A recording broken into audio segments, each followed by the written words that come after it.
स्वागत है आप सभी का आज की नई क्लास में। आज की जो क्लास है हमारी एम्प्लॉयबिलिटी स्किल की है और एम्प्लॉयबिलिटी स्किल में जो हम लोग आज चैप्टर पढ़ने वाले हैं वो है बिहेवियरल स्किल्स, जो कि आप हिंदी में कहते हैं व्यवहारिक कौशल। ठीक है, तो इसके पहले मैं बता दूं आज की क्लास से पहले कि स्किल किसको कहते हैं और एम्प्लॉयबिलिटी स्किल को आप हिंदी में दो नामों से आप जानते हैं। आप इसको क्या कह सकते हैं?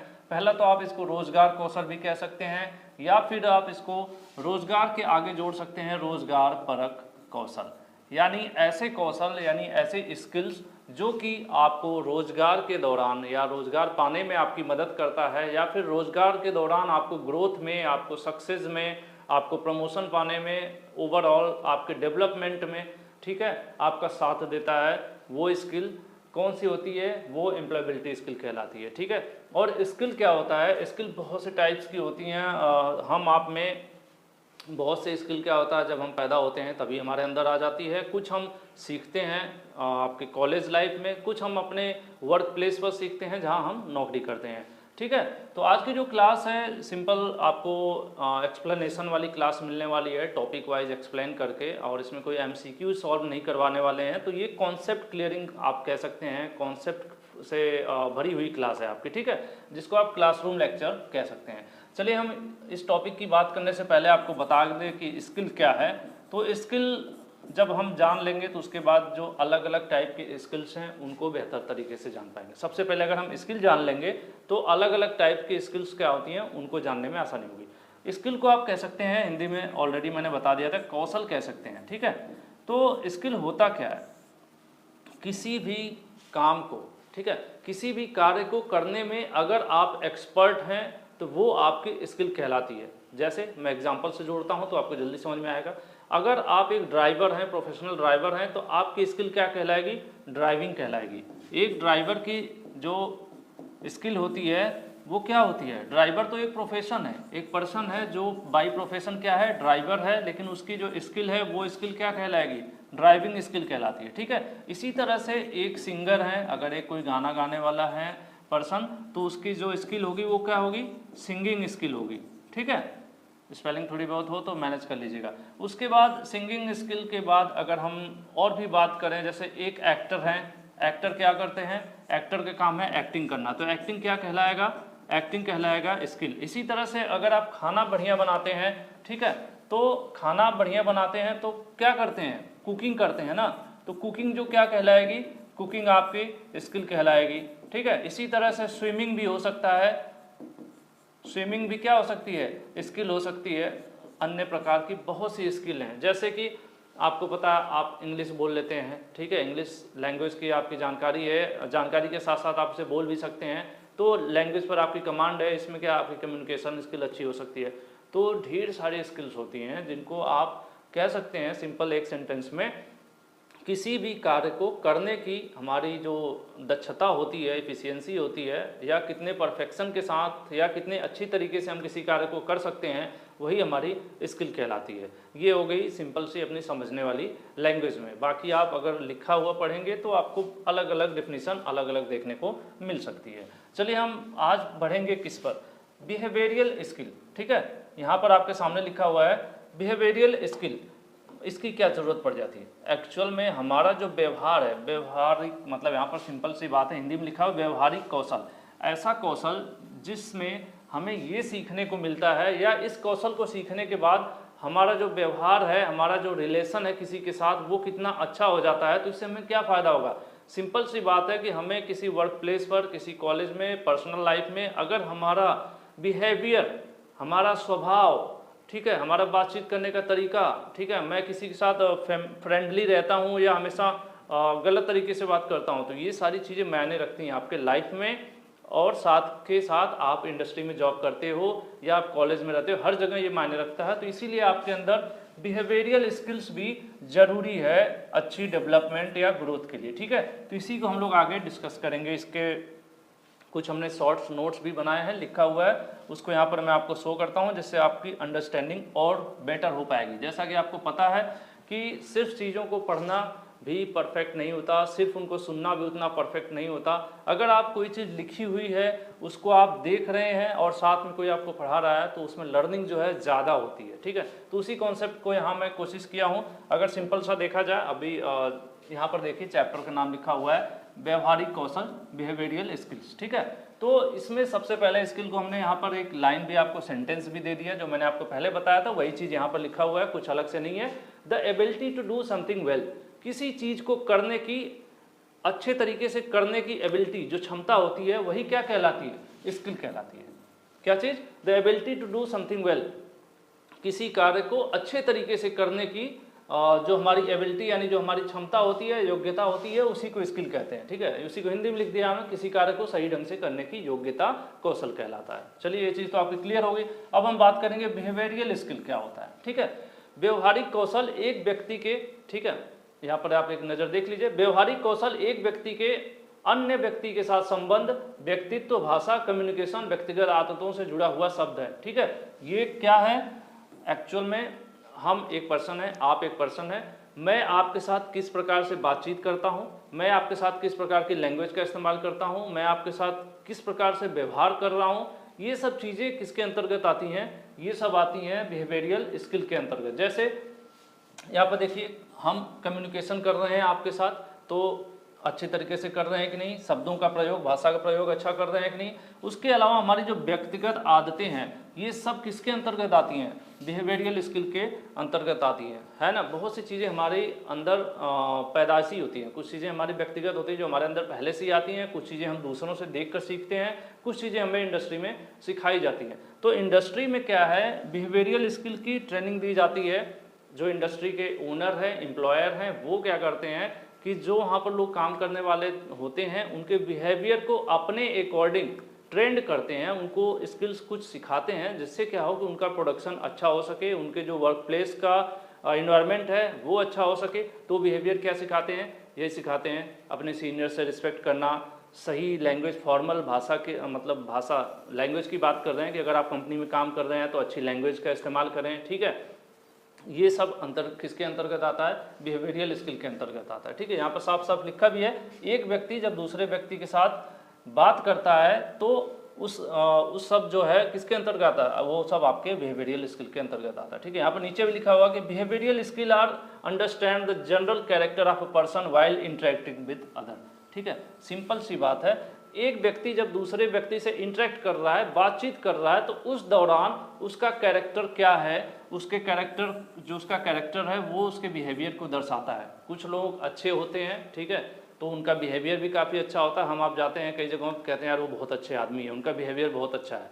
तो वो बिहेवियर अच्छा होना ही ये अपने आप में एक स्किल है, ये हमें आपको सीखना होता है। बहुत लोग होते हैं बहुत ज़्यादा गुस्सा करते हैं, फिर धीरे धीरे अपने आप को लोगों के बीच उपस्थित करना, बातचीत के ढंग में परिवर्तन करते हैं। तो क्या सीखते हैं? वो अपने बिहेवियर में परिवर्तन करके बिहेवियरियल स्किल्स सीखते हैं, ठीक है। इसी तरह से आगे देखिए, an employer has to provide behavioural training to their staff, this will increase productivity and job satisfaction to the organisation. जो मैंने आपको बोला कि सभी इंडस्ट्री के जो ओनर हैं या जो कंपनी के मैनेजर हैं या जो टॉप एंड के डिसीजन मेकर्स हैं, वो क्या करते हैं या उनको क्या करना चाहिए? अपने स्टाफ को बिहेवियरियल ट्रेनिंग देना चाहिए, उनको सिखाना चाहिए, उनको ट्रेनिंग देना चाहिए। इससे क्या होगा कि जो वहाँ का इन्वायरमेंट है, वर्क प्लेस का, फैक्ट्री का, कंपनी का, वो बेहतर रहेगा, प्लस उसका प्रोडक्शन भी अच्छा होगा, बढ़ेगा। अगर वहाँ का स्टाफ है वो ट्रेंड होगा, उसको अच्छे तरीके से बातचीत करने आएगा, उसको कस्टमर से ढंग से कस्टमर अटेंड करने आएगा। आपको पता ही है, आप जनरल लाइफ में अगर आप जाते हैं किसी शोरूम पर जाते हैं, वहाँ पर 10-20 एम्प्लॉयज़ होते हैं, वो काम करते हैं, लेकिन आपको पता होगा कि जब भी आप जाएंगे तो वो बहुत ही प्यार से आपसे बात करते हैं, ठीक है। वो बहुत ही प्यार से आपको बात करते हैं क्योंकि उनको वो ट्रेनिंग दी गई होती है। और कौन सी ट्रेनिंग? उन्हें अच्छा बिहेव करने का, मतलब अच्छा बर्ताव करने का ट्रेनिंग उनको दी गई होती है, ठीक है। और ये क्या कहलाता है? ये जो ट्रेनिंग होती है वही बिहेवियरियल स्किल होती है, जिसमें सिखाया जाता है कि कस्टमर से किस भाषा का प्रयोग करना है, किस प्रकार से बात करना है, एटीट्यूड अपना कैसा रखना है, सारी चीज़ें इसके अंतर्गत आती है। मुझे लग रहा है कि इस चीज़ को आप समझ गए होंगे कि बिहेवियरियल सिंपल से अगर आपकी हमारी भाषा में बात की जाए तो किसी दूसरे व्यक्ति से जब हम या आप बात कर रहे होते हैं तो उस समय हमारी बॉडी लैंग्वेज क्या होनी चाहिए, हमारी भाषा कैसी होनी चाहिए, और किस प्रकार से हमारा व्यक्तित्व जो है सामने वाले की नज़र में दिखे, ये सब किसके अंतर्गत आता है, ये बिहेवियरल स्किल्स के अंतर्गत आता है। और ये बहुत ही ज़्यादा ज़रूरी है इन फ्यूचर जब भी आप इंडस्ट्री में जाते हैं। एक्चुअल में सब्जेक्ट ही ज़रूरी है इंडस्ट्री के लिए। अगर आप इंडस्ट्री में जाते हैं, ये सब चीज़ें आपको आती हैं या इसकी आपको नॉलेज है, तो आप वहाँ पर सफल होंगे। ठीक है, उसके बाद आगे का टॉपिक देखते हैं। नेक्स्ट है इम्पोर्टेंट बिहेवियरल स्किल्स। ठीक है, इसी के अंतर्गत कह रहे हैं कि क्या क्या चीज़ें हैं, कुछ ऐसे पॉइंट्स हैं जो कि बिहेवियरल स्किल्स के अंतर्गत आती हैं, व्यवहारिक कौशल के अंतर्गत आती हैं। ठीक है, कि हम अगर अच्छा स्किल मतलब सीखना चाहते हैं, होता है ना कि हमारा जो स्किल है, बिहेव करने का जो स्किल है, बिहेवियरल स्किल जिसको हम कह रहे हैं, कि उसको हम सीखना चाह रहे हैं कि यार हमारा भी बिहेवियर जो है वो अच्छा रहे, हम भी अच्छी चीज़ें सीख सकें, तो उसके अंतर्गत क्या क्या आती हैं, क्या क्या हमें सीखना पड़ेगा। ठीक है, तो उसमें सबसे पहले आता है एटीट्यूड। ठीक है, जिसको हम हिंदी में कहते हैं अभिवृत्ति। ठीक है, किसी व्यक्ति के सोचने और अनुभव करने का तरीका एटीट्यूड कहलाता है। ठीक है, ये एक पॉजिटिव भी होता है, निगेटिव भी होता है। एटीट्यूड होता क्या है, जनरली हम लोग इस तरह से कहते हैं कि अरे यार वो बहुत एटीट्यूड दिखा रहा है, तो उससे इसको जोड़ के मत देखें। एटीट्यूड मतलब होता है कि बहुत से लोग क्या होता है कि हमेशा पॉजिटिव सोचते हैं, हर जगह पॉजिटिव सोचते हैं। अगर कुछ थोड़ा बहुत मिस्टेक हो गया तो भी वहाँ पर सोचते हैं नहीं मैं इसको सही कर लूँगा, नहीं मैं एग्ज़ाम अपने दम पर पास कर लूँगा। और कुछ लोग बहुत ज़्यादा निगेटिव सोचते हैं। ठीक है, कुछ लोग हमेशा ये सोचते रहते हैं अरे मैं तो फेल हो जाऊँगा, कितना भी वो पढ़ लें लेकिन उनको कॉन्फिडेंस ही नहीं आता है। वो हमेशा सोचते हैं मैं फेल हो जाऊँगा, मेरी नौकरी नहीं लगेगी, मैं तो लाइफ में किसी लायक नहीं हूँ। मतलब हर जगह निगेटिव चीज़ें ढूंढ लेते हैं। और कुछ लोग होते हैं हर जगह पॉजिटिव ढूंढ लेते हैं। अच्छा अभी 5 दिन बचा, 5 दिन में तो मैं पढ़ के ऐसे ही पास हो जाऊँगा, नौकरी तो मैं ऐसे ही यार, इंटरव्यू तो मैं निकाल लूँगा। तो एटीट्यूड क्या होता है, किसी व्यक्ति के सोचने और अनुभव करने का तरीका होता है। ठीक है, कि हम किसी चीज़ के बारे में या अपने पर्सनल लाइफ के बारे में, अपने करियर के बारे में कैसा सोचते हैं, कैसी सोच रखते हैं, वही क्या कहलाता है, एटीट्यूड या रवैया कहलाता है हमारा। ठीक है, और जिसके अंदर पॉजिटिव एटीट्यूड रहता है वो लाइफ में हमेशा सफल होता है। तो हमारे और आपके अंदर क्या होना चाहिए, पॉजिटिव एटीट्यूड होना चाहिए। ठीक है, यहाँ पर एटीट्यूड को आप घमंड या प्राउड से जोड़ के मत देखिएगा। ठीक है, यहाँ एटीट्यूड क्या है, किसी व्यक्ति के सोचने या अनुभव करने का तरीका है। ठीक है, तो हम आप क्या सोच रखते हैं, हमेशा हमें अपना पॉजिटिव एटीट्यूड रखना चाहिए। अगर हम पॉजिटिव एटीट्यूड रखेंगे तो हम अच्छी ज़्यादा एनर्जी के साथ काम कर पाएंगे और लाइफ में ज़रूर सफल होंगे। ये बहुत ज़रूरी होता है। ठीक है, ये किसके अंतर्गत है और ये ज़रूरी पॉइंट्स हैं किसके, बिहेवियरल स्किल्स के। दूसरा पॉइंट आता है गुड कम्युनिकेशन। देखिए ज़रूरी है कि अगर हमें लाइफ में सफल होना है, ज़्यादातर इस चीज़ को जोड़ के रखा जाएगा इंडस्ट्री से, कंपनी से। जब भी आप अपने को एक कंपनी का एम्प्लॉय मान के चलिए, तब आपको लर्निंग ज़्यादा बेटर हो पाएगी, एम्प्लॉयबिलिटी स्किल ज़्यादा अच्छे से आपको समझ में आएगा। Good communication skill, behavioural skill के अंतर्गत कम्युनिकेशन भी आपका अच्छा होना चाहिए। अच्छा कम्युनिकेशन कौन सा कहलाता है, ऐसा कम्युनिकेशन जिसमें हम अपनी बात जो कह रहे हैं सामने वाले को समझ में आ जाए, वो अच्छा कम्युनिकेशन कहलाता है। फिलहाल यहाँ देखते हैं क्या लिखा हुआ है। कम्युनिकेशन होता क्या है कि कम्युनिकेशन एक सामान्य सा इसका अर्थ होता है संदेश या मैसेज को एक व्यक्ति से दूसरे व्यक्ति तक पहुंचाना। ठीक है, अगर आप अपनी बात कहना चाहते हैं दूसरे को, फेस टू फेस कर रहे हैं बातचीत, वो भी कम्युनिकेशन, फोन पर कर रहे हैं तो भी कम्युनिकेशन, ईमेल आईडी से कर रहे हैं तो भी कम्युनिकेशन, मैसेज या व्हाट्सएप पर कर रहे हैं तो भी कम्युनिकेशन। ये तो हो गया सिंपल सा कि कम्युनिकेशन।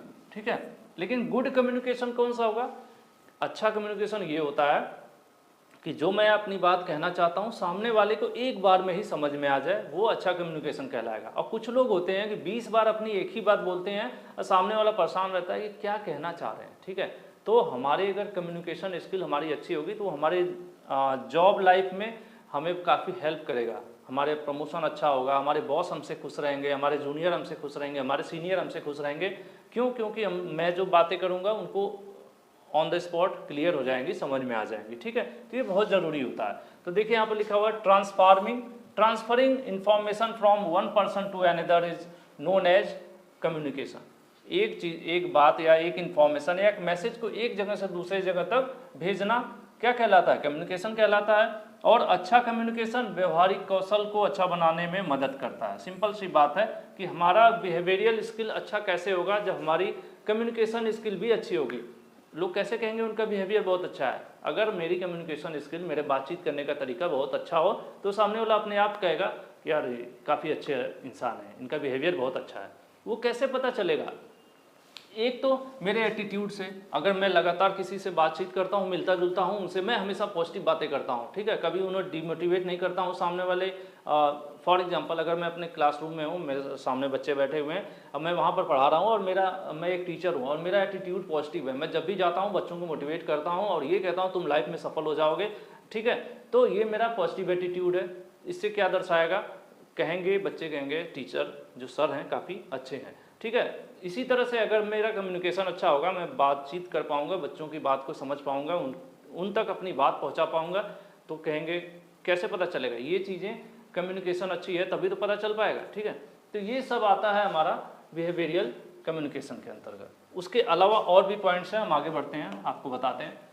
अच्छे कम्युनिकेशन मतलब अच्छे बिहेवियरियल स्किल के लिए ज़रूरी है कॉन्फिडेंस, ठीक है, कॉन्फिडेंस। कॉन्फिडेंस क्या होता है? हिंदी में आप कहते हैं आत्मविश्वास, ठीक है। आत्मविश्वास सिंपली कोई अलग सी लॉजिक नहीं है, ये हमारे मतलब हमारा एक थॉट है, एक हमारा मानसिक विचार है जो हम सोचते हैं किसी चीज़ को करने की, ठीक है। कॉन्फिडेंस होता है किसी काम को करने की, अपने आप पर भरोसा। जैसे आपको ये भरोसा हो कि मैं जो है परीक्षा पास कर जाऊँगा, मैं ये इंटरव्यू क्वालिफाई कर जाऊँगा, मैं अगले 25-30 साल में यहाँ तक प्रमोट होकर मैं ये सुपरवाइज़र बन जाऊँगा, तो ये क्या कहलाता है? ये आत्मविश्वास कहलाता है। ये बहुत ही ज़्यादा ज़रूरी है। अगर आप कितने भी पढ़ने में अच्छे हैं, आपके अंदर कॉन्फिडेंस नहीं है तो आप लाइफ में सक्सेस नहीं हो सकते, ठीक है। तो यही चीज़ यहाँ पर है। क्या है कॉन्फिडेंस या आत्मविश्वास? एक मानसिक शक्ति है, मतलब ये हमारी ब्रेन की उत्पत्ति है, कोई बाहर से अलग से नहीं है। ये कहीं न कहीं हमें इंटरनली मजबूत करती है। अगर आपका दिमाग मजबूत है तो आपका शरीर मजबूत है, आपको पता है ना, क्योंकि आपकी बॉडी कंट्रोल होती है ब्रेन से। तो ब्रेन मजबूत कब होगा? जब आपके अंदर कॉन्फिडेंस होगा, ठीक है। वही जब किसी व्यक्ति को किसी कार्य को पूरा करने के लिए खुद पर विश्वास ही आत्मविश्वास कहलाता है, और आत्मविश्वास बुरे दौर से बाहर निकलने में भी मदद करता है। सिंपल सी बात है कि अगर आपको अपने आप पर भरोसा है तो आप कई बार बुरी स्थिति में फंसे हुए रहते हैं, तब भी आप वहां से बाहर निकल जाते हैं। लेकिन अगर आपको अपने आप पर विश्वास नहीं है तो आप जिस स्थिति में हैं उससे और भी डाउन हो सकते हैं या आप बुरी तरह बर्बाद हो सकते हैं, ठीक है। ये जनरल लाइफ में भी आपके यूज होगा, इंडस्ट्री में जाएंगे तब भी यूज होगा, कोई बिजनेस रोजगार करेंगे तब भी यूज होगा। तो इसलिए बहुत ज़रूरी है कॉन्फिडेंस, ठीक है। अपने आप पर कॉन्फिडेंस होना बहुत ज़रूरी है, सेल्फ कॉन्फिडेंस, ठीक है।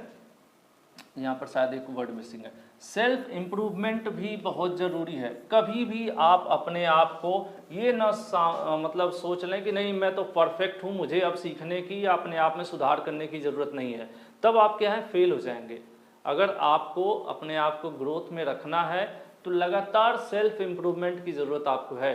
आप लोगों के बीच बातचीत कर रहे हैं या फिर आप किसी भी स्किल में, अगर आप एक टीचर हैं या फिर आप कोई और सिंगर हैं, आप गाना गाते हैं या फिर आप कोई भी एक्टिविटी करते हैं, तो आपको समय समय पर अपने जो भी आपके देखने वाले, आपको सुनने वाले हैं, उनसे आपको जो फीडबैक मिलता है उनके आधार पर अपने आप में परिवर्तन करते रहना जरूरी है, ठीक है। सेल्फ इम्प्रूवमेंट जरूरी है। क्या होता है? अपने स्वयं के कार्यों से खुद को सुधारते रहना, बेहतर बनाने की जो प्रक्रिया है उसको सेल्फ इम्प्रूवमेंट कहते हैं, ठीक है। जैसे किसी ने बोल दिया कि सर आप जो ये पढ़ा रहे हैं इसमें थोड़ी ये कमी है, इसको सही कर दीजिए, तो मैं ये सोच लूँ कि नहीं मैं परफेक्ट हूँ, मैं तो बहुत अच्छा पढ़ाता हूँ, मैं कुछ नहीं करूँगा, तो क्या होगा? मैं फेल हो जाऊँगा। लेकिन अगर सामने स्टूडेंट से कोई कमी है, वो उस पर फीडबैक दे रहे हैं, या मेरे कोई सीनियर है या कोई जूनियर जो उसे समझा रहे हैं कि आपकी ये चीज़ें तो सही है लेकिन थोड़ा इसकी सुधार की ज़रूरत है, तो अगर मैं इसको इम्प्रूव करूँगा तभी मैं आगे बढ़ता जाऊँगा, ठीक है। तो इसकी ये बहुत ज़रूरी है, सेल्फ इम्प्रूवमेंट, आत्म सुधार, अपने आप में सुधार करते रहना, ठीक है। नेक्स्ट है सहानुभूति, जिसको आप एम्पैथी भी कहते हैं, सिंपैथी भी कहते हैं इंग्लिश में, ठीक है। सहानुभूति जनरली आपने देखा होगा कि कई बार हम लोग दूसरों को देखकर थोड़ा इमोशनल हो जाते हैं, कहीं कि उनके प्रति हमारे अंदर सहानुभूति आने लगती है। कई बार कोई अगर मान लीजिए हमारे साथ 4-5 लोग हैं, कोई आर्थिक रूप से कमज़ोर हो, तो कई बार लगता है कि अगर आप कोई सामान ले रहे हो वहाँ पर या कुछ कर रहे हैं वहाँ पर ज़्यादा पैसे खर्च हो रहे हैं, तो आप क्या कहते हैं, आप दोस्त वगैरह भी होंगे आप साथ में, तो आप लोग क्या करते हैं कि कहीं कहीं अगर कहीं पे 200 रुपये खर्च हो गए तो 5 लोग हैं, एक जैसा कोई ऐसा है जो आर्थिक रूप से कमज़ोर है, तो आप ऐसा करते हैं कि अरे रहने दो भाई, तू मत दे पैसे, हम 4 दे देते हैं। तो कहीं न कहीं हमारे अंदर दूसरे व्यक्ति के प्रति क्या सहानुभूति आती है। तो ये भी बहुत ज़रूरी है। ठीक है, तो वही चीज़ है, दूसरों की भावनाओं, स्थिति और उनके विचार को समझना ही सहानुभूति कहलाता है। ठीक है, कि अभी हम किसी दूसरा व्यक्ति हमारे जो साथ है उसके अंदर क्या चल रहा है, उसकी स्थिति क्या है, ठीक है, या वो किसी चीज़ के बारे में क्या सोच रहा है, उसके प्रति अगर उसकी चीज़ों को हम समझ जाएं, ठीक है, सामने वाला व्यक्ति जो बैठा है अगर उसकी भावनाओं को हम समझ जाएं तो वही जो प्रक्रिया है क्या कहलाती है, सहानुभूति कहलाती है। ठीक है, दूसरों के कष्ट एवं फीलिंग का अनुभव करना, कोई कितना परेशान है, ठीक है, इस चीज़ को अगर हम फील कर लें, दूसरे की फीलिंग को हम महसूस कर लें, तो ये सब किसके अंतर्गत आता है, ये सहानुभूति के अंतर्गत आता है। ठीक है, और यहाँ पर नीचे देखिए, empathy is an skill that allow an individual to understand their situation. वही चीज़ यहाँ इंग्लिश में है, सेम सेंटेंस, कि एम्पैथी जो है, एम्पैथी एक ऐसी स्किल है जिसके द्वारा हम दूसरों की समस्याओं या उनकी सिचुएशन या उनकी प्रॉब्लम को समझ सकते हैं। तो ये भी स्किल हमारे अंदर जरूरी है। कौन से स्किल, एम्पैथी स्किल। ठीक है, तो ये कुछ स्किल्स हैं जो मैं आपको दोबारा से यहाँ पर रोल बैक कर देता हूँ, एक रिवीजन, शॉर्ट रिवीजन हो जाएगा कि अगर हमारा बिहेवियरल स्किल कैसे परफेक्ट हो सकता है। तो बिहेवियरल स्किल वही मतलब कि अगर लोग हमें कहें कि हाँ हमारा बिहेवियर अच्छा है, हमारा व्यवहारिक कौशल अच्छा है, तो ये कैसे होगा, तो इसके अंतर्गत हमें कुछ सुधार करने पड़ेंगे या कुछ पॉइंट्स जो है ध्यान देना पड़ेगा या कुछ स्किल्स है जो हमें सीखनी पड़ेंगी। कौन कौन से स्किल्स हमें आनी चाहिए, सबसे पहली हमारा एटीट्यूड हमेशा पॉजिटिव होना चाहिए, हमारा कम्युनिकेशन अच्छा होना चाहिए, उसके बाद बात करते हैं हमारा कॉन्फिडेंस होना चाहिए, सेल्फ कॉन्फिडेंस होना चाहिए हमें अपने आप पे। ठीक है, कॉन्फिडेंस हमेशा हाई होना चाहिए, कॉन्फिडेंस हमारा कभी लो नहीं होना चाहिए। दूसरा सेल्फ इम्प्रूवमेंट, लगातार हम अपने आप सुधार करते रहें अपने आप के अंदर। तीसरा सहानुभूति या एम्पैथी की भी हमारे अंदर या सिंपैथी की भी स्किल होनी चाहिए, जिससे हम सामने वाले की परेशानी समस्या को भी समझ सकें। ठीक है, तो ऐसे में जब हम किसी के बारे में सोचेंगे तो हम अपने आप सफल होंगे। ठीक है, उसके बाद आगे है एक्सपेक्टेशन सेटिंग। ये पॉइंट थोड़ा सा अलग हो गया, वो जो आपका बिहेवियरल स्किल का पॉइंट अलग था, ये पॉइंट अलग है, एक्सपेक्टेशन सेटिंग। ठीक है, अपेक्षा निर्धारण। एक्चुअल में होता क्या है कि हमारी आपकी सभी लोगों की, किसी को अपने दोस्त से, किसी को अपने फैमिली से, किसी को मदर एंड फादर से, जल्दीबाजी में स्लिप हो गया, उम्मीदें रहती हैं। एक्सपेक्टेशंस मतलब अपेक्षा, उम्मीदें। ठीक है, तो हमें आपको लगातार, जैसे आप अपने दोस्त हैं, आपका कोई क्लोज है, आपको उससे कुछ न कुछ उम्मीद होगी, तो सब एक दूसरे से कुछ न कुछ उम्मीद रखते हैं। ठीक है, वो अपेक्षा रखते हैं कि हमारे लिए ये कर देंगे, ये हमारे लिए कर देंगे। और हमारे माँ बाप ये अपेक्षा रखते हैं कि हमारा बेटा कुछ बेहतर करेगा, हमारा बेटा अच्छी नौकरी करेगा या फिर अच्छा बिजनेस करेगा, लाइफ में सक्सेस होगा। हर आदमी की कुछ न कुछ अपेक्षाएं होती हैं एक दूसरे से। तो यहाँ पर बात करें, ये कौन सा अपेक्षा की बात हो रही है, तो ये बात हो रही है इंडस्ट्री में, एक फैक्ट्री या कंपनी में जो क्या क्या एक्सपेक्टेशंस होती हैं उसकी सेटिंग की बात हो रही है। ठीक है, तो यहाँ पर लिखा हुआ the process by which an employer communicates what is expected from an employee or team. कह रहा है ये क्या है, एक्सपेक्टेशन सेटिंग या अपेक्षा निर्धारण क्या कहलाता है, तो ये होता है जिसके द्वारा एक एम्प्लॉयर यानी एक नौकरी देने वाला व्यक्ति अपनी बात जो है नौकरी करने वालों या नौकरी करने वालों के जो समूह है उन तक पहुंचाता है इसी प्रोसेस के द्वारा। और इसमें वो बताता है कि हमें आपसे क्या क्या चाहिए। ठीक है, हमें आपसे क्या क्या चाहिए। जैसे एक कंपनी में अगर आपको नौकरी दे रही है वो कंपनी, तो वहाँ का जो एम्प्लॉयर है, मतलब एम्प्लॉयर मतलब जो आपको नौकरी देता है, एम्प्लॉय मतलब जो नौकरी करते हैं, तो एक्सपेक्टेशन सेटिंग के द्वारा ही वो आपसे अपनी अपेक्षाएं बताते हैं। आप तो उनसे अपेक्षा बताते हो कि मुझे 20,000 सैलरी चाहिए, 25,000 सैलरी चाहिए। ठीक है, इसी प्रकार से कंपनी जो एम्प्लॉयर होता है वो भी आपसे कुछ अपेक्षाएं बताते हैं कि उनको आपसे क्या क्या चाहिए। ठीक है, तो उसी का एक फॉर्मेट होता है और ये बहुत ज़रूरी होता है। जिस कंपनी में एक्सपेक्टेशन सेटिंग यानी ये आपका जो अपेक्षा निर्धारण है ये फिक्स नहीं रहता है, उस कंपनी में डेवलपमेंट उतना अच्छा नहीं होगा, वो कंपनी लॉस वगैरह में चली जाएगी। इसीलिए सभी कंपनीज का एक फॉर्मेट होता है, वो अपना फिक्स कर रखे होते हैं कि आपसे मुझे 8 घंटे की ड्यूटी चाहिए, आपसे मुझे दिन भर में 500 प्रोडक्ट का प्रोडक्शन चाहिए, आपसे मुझे इस तरह से काम करना है। तो यही सब जो है इसके अंतर्गत आता है। जैसे कि अच्छे प्रोडक्शन के लिए, देखिए यहाँ पर हिंदी में लिखा हुआ, अच्छे प्रोडक्शन के लिए सभी एम्प्लॉयर्स नियोक्ता के द्वारा यानी कंपनी के द्वारा अब कुछ अपेक्षाओं का निर्धारण किया जाता है जिससे एम्प्लॉय या कर्मचारी को पूरा करना होता है। समझ गए ना, ये चीज मैं आपको बताना चाह रहा था कि ये क्या है, अपेक्षा निर्धारण या एक्सपेक्टेशन सेटिंग क्या होता है। एक फॉर्मेट है, यानी कह लीजिए एक नियम है, कुछ बना रखा है कंपनीज में, जो भी उनके जितने भी कंपनी के मालिक हैं या नौकरी देने वाले लोग हैं वो अपनी अपेक्षाएं बताते हैं। मतलब वो क्या क्या आपसे कहते हैं वो चीज़ बताते हैं। किससे बताते हैं? जिससे कि कर्मचारी उसको पूरा करें। ठीक है, तो ये आता है किसके अंतर्गत? अपेक्षा निर्धारण कहलाता है। ये दो टाइप का होता है, एक होता है परफॉर्मेंस एक्सपेक्टेशंस, ठीक है, और एक होता है बिहेवियरल एक्सपेक्टेशन। अब परफॉर्मेंस और बिहेवियरल में क्या फ़र्क है? परफॉर्मेंस में ये आता है जैसे आपको 8 घंटे ड्यूटी करनी है, आपको दिन भर में 500 प्रोडक्ट बनाना है, ठीक है, तो ये आपकी परफॉर्मेंस हो गई। या फिर अगर आप एक फिटर सीएनसी मशीन ऑपरेटर हैं तो सीएनसी पर आपको इतने प्रोडक्ट दिन भर में तैयार करना है। लेथ अगर ऑपरेट करते हैं तो लेथ पर आपको इतने प्रोडक्ट तैयार कर देने हैं। आप वेल्डिंग करते हैं तो आपको ये इतनी पाइप जो है दिन भर में 800 पीस पाइप है उसको वेल्डिंग करना है। तो ये उम्मीदें जो होती है कौन सी वाली होती है? ये परफॉर्मेंस वाली होती है। ठीक है, कौन कौन सी? परफॉर्मेंस वाली, जिसमें आपको रिजल्ट देना होता है कि हाँ 800 प्रोडक्ट मैंने दिन भर में बना दिया। ठीक है, आउटकम मतलब हमने कितना प्रोडक्शन किया। तो ये सब जो है परफॉर्मेंस की उम्मीदें हो जाती हैं। और बिहेवियरल एक्सपेक्टेशंस में वो आता है कि आपका बिहेवियर कैसा है और आपका एटीट्यूड कैसा है। कंपनी भी चाहती है कि आपका बिहेवियर जो है यानी आपका जो व्यवहार है वो अच्छा हो और आपका एटीट्यूड हमेशा पॉजिटिव रहे। ठीक है, आप निगेटिव बातें ना करें। अगर आप वर्क प्लेस पर एक कंपनी में निगेटिव बातें करेंगे तो वहाँ के दूसरे वर्कर भी डिमोटिवेट हो जाएंगे। यानी काम करते समय कुछ हमेशा निगेटिव बातें ना करते हुए पॉजिटिव बातें करें। ठीक है, ऐसा नहीं कि वहाँ बैठ गए आप बात करना, अरे यार आज कंपनी वाला बहुत काम करा रहा है, ओवर टाइम करा देता है, पैसे नहीं देता है, तो ये निगेटिव बातें हो जाएंगी। तो कंपनी भी दो टाइप की अपेक्षा रखती है आपसे। एक अपेक्षा रखती है कि आपका परफॉर्मेंस अच्छा हो और दूसरा आपका बिहेवियर अच्छा हो। ठीक है, दो टाइप का रखती है, परफॉर्मेंस वाला और बिहेवियर वाला। परफॉर्मेंस में ये चाहती है कि आप अच्छा काम करें, जो टारगेट वो दे रहे हैं उतना टारगेट आप अचीव करें। ठीक है, जितना प्रोडक्शन कह रहे हैं उतना प्रोडक्शन आप करें। ये तो परफॉर्मेंस वाला हो गया एक्सपेक्टेशन, यानी परफॉर्मेंस की जो उम्मीद है या अपेक्षा।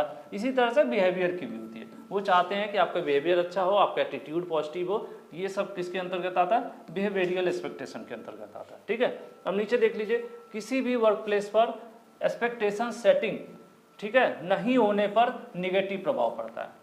अगर कोई ऐसी कंपनी है, फैक्ट्री है, जहाँ पर कोई पैरामीटर नहीं है कि कोई 2 घंटे काम करे, कोई 4 घंटे काम करे, कोई काम करे ही ना, कोई प्रोडक्शन, कोई जो है एक ऐसा एम्प्लॉय है जो दिन भर में 800 पीस प्रोडक्ट बना रहा है, कुछ ऐसे हैं जो 10-20 प्रोडक्ट बना के घूम रहे हैं, तो ऐसे में इस कंपनी का माहौल ख़राब हो जाएगा और कंपनी जो है घाटे में चली जाएगी। कंपनी का जो वर्क प्लेस है वो डिस्ट्रॉय होगा, मतलब वहाँ का माहौल ख़राब हो जाएगा। ठीक है, इसीलिए ज़रूरी होता है, दोनों चीज़ें ज़रूरी होती है। एक तो परफॉर्मेंस की भी सेटिंग हो वहाँ पे कि कितने क्या परफॉर्मेंस देना है, और आपका बिहेवियरल भी फिक्स हो कि अपने सीनियर के साथ कैसे बात करना है, पॉजिटिव एटीट्यूड रखना है, ये सब चीज़ें। ठीक है, तो ये है आपका एक्सपेक्टेशन सेटिंग जो यहाँ पर लिखा हुआ था। अब मेरे ख्याल से मैं कोशिश कर रहा हूँ समझाने की। अगर आपको समझ में आया हो तो वीडियो के नीचे कमेंट कीजिएगा।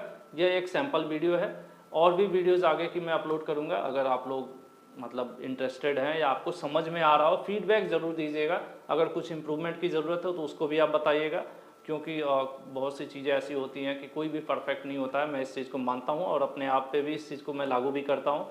तो आपके नीचे कमेंट्स ज़रूर आने चाहिए कि जो टॉपिक्स हैं जो मैंने एक्सप्लेन करने की कोशिश की वो सही है, समझ में आया नहीं आया, तो उसके अकॉर्डिंग आज की जो वीडियोज़ हैं वो मैं प्रोवाइड करने की कोशिश करूँगा। Thank you.